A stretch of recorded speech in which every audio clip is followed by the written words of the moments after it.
oríkì ìlú Ẹ̀gbá.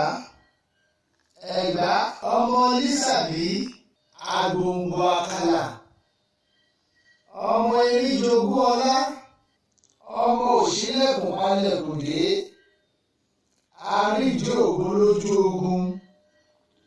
Bàbá tèmi láàròyìn ogun bá ara fàjẹ́, ọmọ ẹnu dúdú ò sí nílé, pupa tó wà nílé kò mọ bẹ́ẹ̀ sè. Kò sóhun tí wọ́n ń ṣe ní Mẹ́kà táwa kì í ṣe lẹ́gbàá tiwa.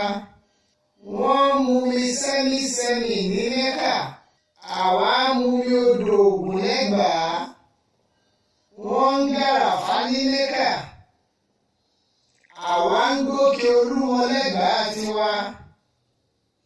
Ẹ̀gbá ará Akémàjó, jòjò lọ́fà, òkun ní í jẹni.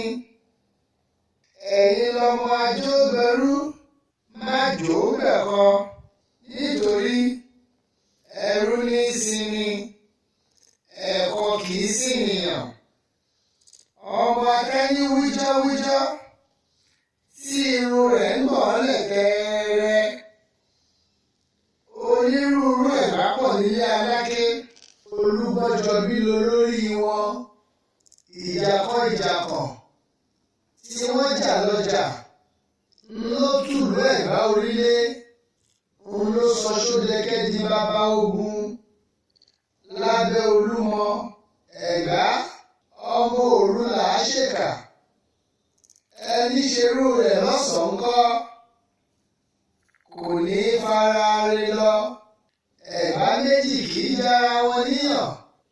Bọ́kan bá ń wí, èkejì a sì ní bá a wà. Onírúurú Ẹ̀gbá pọ̀ nílé Aláké. Ẹ̀gbá Àgùrá, Ẹ̀gbá Òwu, Ẹ̀gbá Òkè Ọ̀nà, Ẹ̀gbá Aláké.